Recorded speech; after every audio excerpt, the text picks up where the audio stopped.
Bismillahirrahmanirrahim. Assalamualaikum warahmatullahi wabarakatuh. Berjumpa lagi pada mata pelajaran Pendidikan Agama Islam dan Budi Pekerti.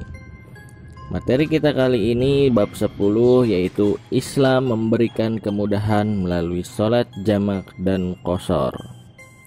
Semoga kita diberikan kemudahan dalam memahami materi pada pagi hari ini. Amin ya Allah ya Rabbal Alamin. Ketentuan sholat jamak. Islam adalah agama yang mudah dan Allah sangat memudahkan kita untuk melakukan sholat.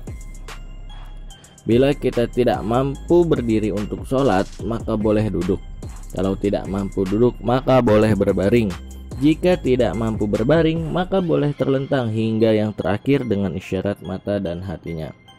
Selain itu, Islam juga memberikan kemudahan bagi pemeluknya yang dalam perjalanan agar tidak meninggalkan sholat fardunya, yaitu dengan cara menjamak atau juga mengqashar. Pengertian sholat jamak. Sholat jamak yaitu mengumpulkan dua sholat dalam satu waktu, seperti sholat zuhur dilaksanakan pada waktu asar. Artinya, pada saat masuk waktu zuhur, ia tidak melaksanakan sholat zuhur, akan tetapi dilakukan pada waktu asar.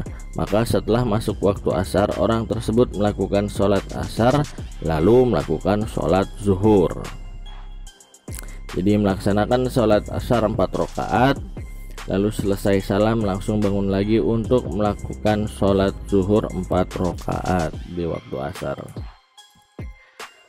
Adapun sholat-sholat yang bisa dijamak adalah sholat zuhur dijamak dengan asar dan sholat maghrib dijamak dengan sholat isya.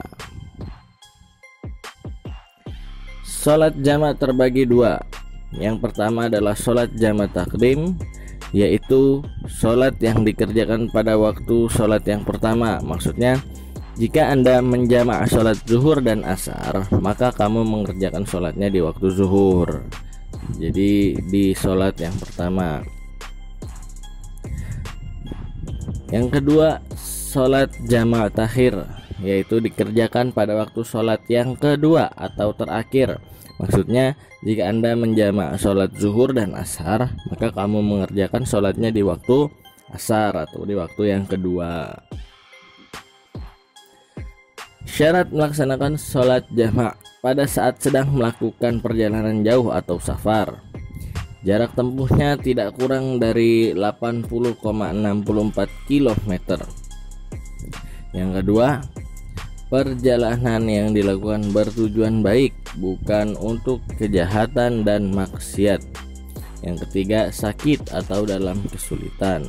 Yang keempat, sholat yang dijamak adalah sholat adaan atau sholat tunai, sholat yang memang pada saat itu dikerjakan, bukan sholat qadha atau pengganti. Yang kelima, berniat menjamak ketika takbiratul ihram. Selanjutnya, sholat qashar. Sholat qashar adalah sholat yang dipendekkan atau diringkas, yaitu melakukan sholat fardu dengan cara meringkas dari 4 rakaat menjadi 2 rakaat. Sholat fardu yang boleh diringkas adalah sholat yang jumlah rakaatnya ada 4, yaitu zuhur, asar, dan isya. Hukum melaksanakan sholat qashar adalah mubah atau diperbolehkan jika syarat terpenuhi. Syarat sah sholat qashar. Perjalanan yang dilakukan bertujuan bukan untuk maksiat. Yang kedua, jaraknya jauh, sekurang-kurangnya 80,64 km lebih atau perjalanan sehari semalam. Yang ketiga, sholat yang diqashar adalah sholat adaan atau tunai, bukan sholat qadha. Yang keempat, berniat sholat qashar ketika takbiratul ihram. Adapun sholat jamak qashar, yaitu 2 sholat fardu dikerjakan bersama dengan memendekkan rakaat sholat menjadi 2 rakaat. Dan sholat jamak qashar dapat saja menjadi takdim atau takhir.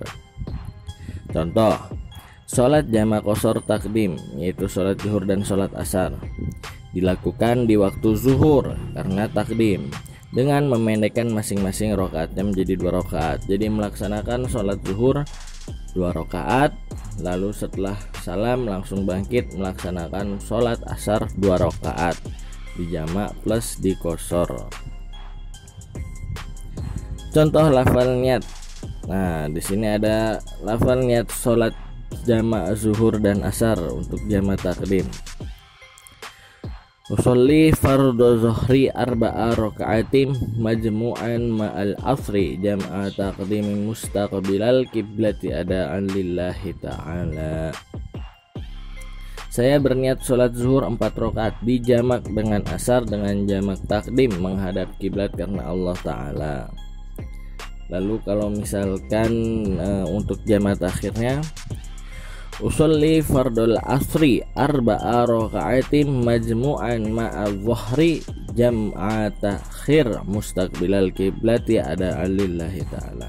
Saya berniat sholat asar 4 rakaat dijamak dengan zuhur dengan jamak takhir menghadap kiblat karena Allah Ta'ala. Jadi tinggal diubah itunya saja, jam'a takhir atau takdim. Begitu pula dengan maghrib dan isya. Contoh misalkan maghrib, usolli fardal maghribi salasa raka'atin majmu'an ma'al isya'i jam'a taqdim atau jam'a takhir mustaqbilal kiblati ada lillahi ta'ala. Lalu adapun contoh lafaz niat sholat jamak zuhur dan asar untuk jamak takdim ataupun jamak takhir dan dikosor. Usolli fardhu zuhri raka'ataini qasron majmu'an ma'al asri jamak takdim mustaqbilal kiblati ada lillahi ta'ala. Nah, di situ kalau biasanya usolli fardhu zuhri arba'a raka'atin, nah ini diganti jadi usolli fardhu zuhri raka'ataini qasron karena dikosor dengan menjadi 2 rakaat. Lalu majmu'an dijamak ma'al asri dengan asar, jamma taqdim dengan jamak takdim atau jamak takhir atau dengan jamak takhir. Adapun kalau misalkan kita melaksanakan sholat maghrib dengan isya dijamak, maka sholat maghribnya tidak boleh. Sholat maghrib tidak boleh dikosor karena sholat maghrib itu jumlah rakaatnya adalah 3, sedangkan yang bisa dikosor adalah 4. Jadi lafaz niatnya tetap kalau untuk sholat maghrib usolli fardul maghribi salasa raka'atin majmu'an ma'al isya'i jamma taqdim atau takhir tergantung kondisi. Nah, baru ketika kita melaksanakan sholat isyanya, bangun dari misalkan melaksanakan sholat jamak takdim, setelah salam sholat maghrib lalu bangun untuk melaksanakan sholat isya, itu boleh dikosor. Maka lafaz niatnya usolli fardul isya'i raka'ataini qasron majmu'an ma'al maghribi jam'at taqdim mustaqbilal kiblati ada lillahi ta'ala. Begitu. Baik, sekian untuk materi pendidikan agama Islam dan budi pekerti pada hari ini. Semoga kita mendapatkan ilmu yang bermanfaat dan semoga kita selalu diberikan kesehatan oleh Allah Subhanahu wa taala. Tetap semangat dalam belajar dan tetap jaga kesehatan. Wabillahi taufiq wal hidayah. Wassalamualaikum warahmatullahi wabarakatuh.